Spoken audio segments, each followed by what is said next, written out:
So we're just going to enter the game now, and it comes up with a loading screen, which plays automatically into the first scene, as I was having trouble getting the buttons to work, as originally it was supposed to be click to begin.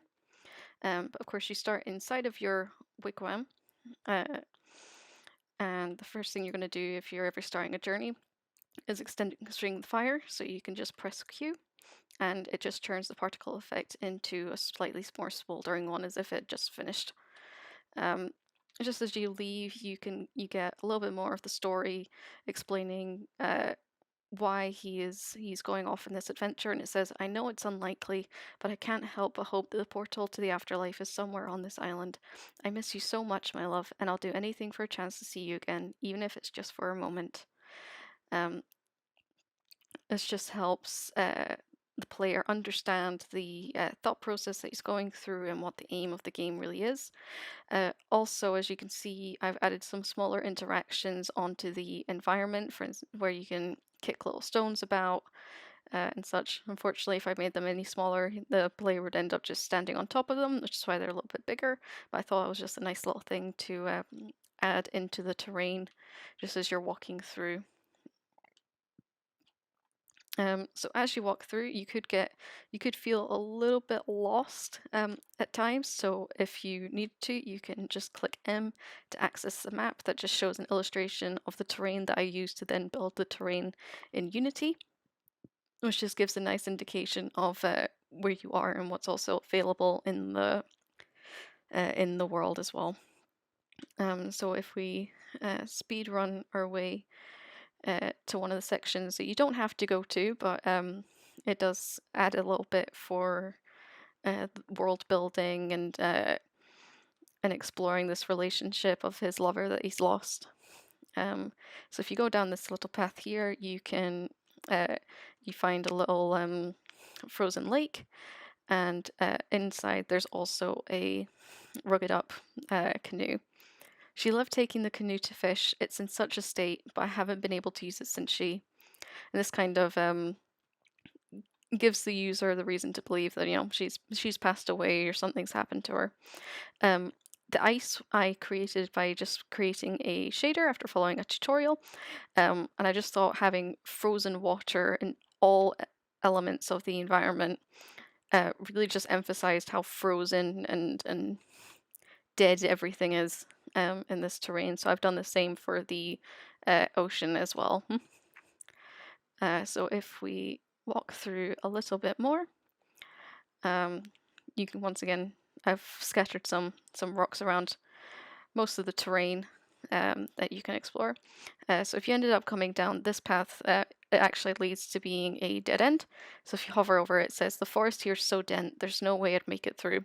And this just helps guide the player back onto the correct path to where you're needing to go. So we'll just make our way to the final bit of the path. So as you turn the corner, you'll notice there's a glowing mass appearing.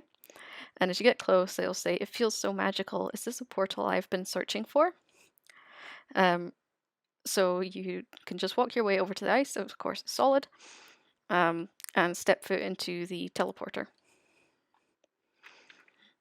Now that you are through, you can see that the water is now moving just very gently as a lake would, and the entire environment is a lot greener. It just feels full of life. The lighting is a lot brighter.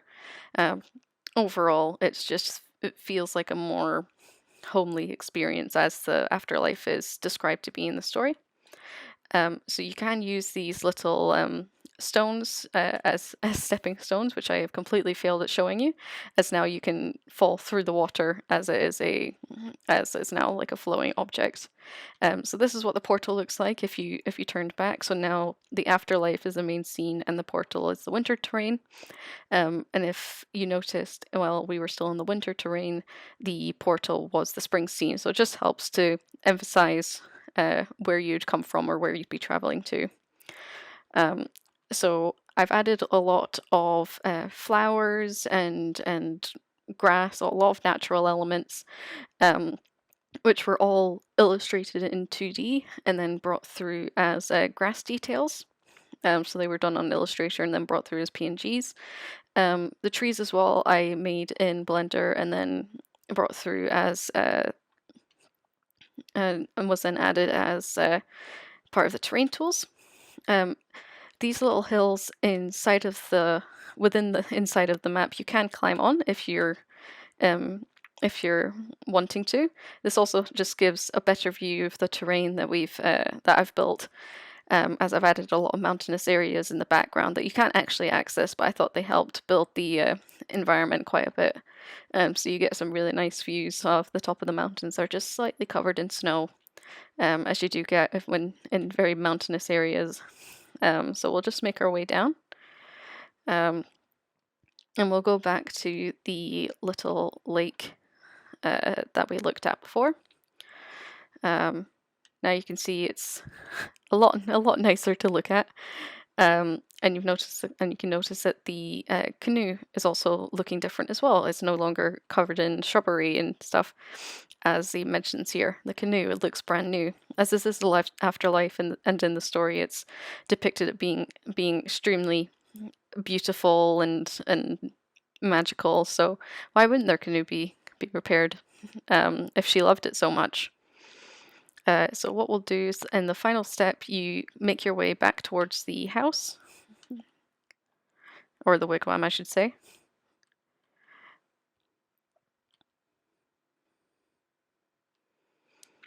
And if you pay attention just as you're walking upwards, you'll notice there's a little yellow hue showing up just outside the wigwam. If you hover over it, it says, "My love, is that you, my love?" So he believes that this is a depiction of his love in the afterlife. And the sad reality, as you'll see, is as you try and reach for her, you're teleported back, right back to where you were.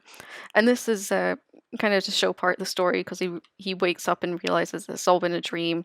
He never actually got close to his love, so he's kind of stuck in a never-ending cycle of wanting to be close, but never getting there. So I thought this was a nice way to just bring everything back in a full circle again. So you could just continue to go through in a cycle if you wanted to, but this is where the game officially ends. So thank you for listening and watching to this, and I hope you enjoyed.